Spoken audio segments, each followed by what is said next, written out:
Moi, personnellement, j'étais frappé qu'il ait commencé avec ce souhait de paix.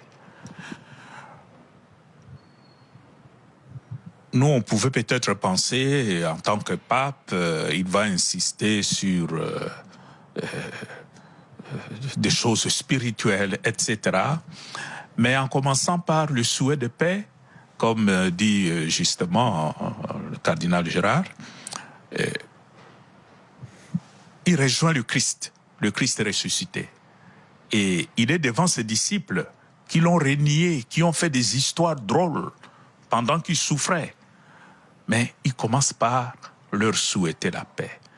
Et je crois que le nouveau pape s'inscrit dans cette dynamique d'être cet homme au milieu de ses frères et sœurs qui cherche à les rassurer de la présence du Christ. Et cette présence du Christ ne peut que apporter la paix.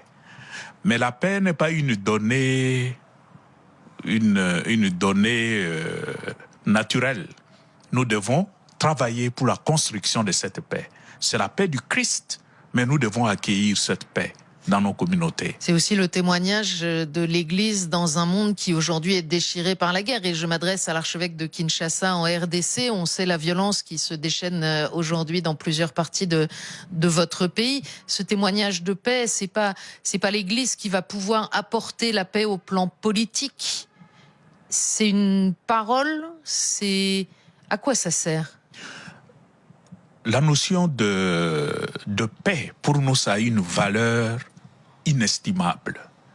Surtout quand on vit dans un contexte de tension, contexte de guerre, contexte de violence. Le souhait de paix est une mine d'or. Et aujourd'hui, chez nous, mais nous cherchons la paix. Et nous voulons quelqu'un qui nous apporte cette paix.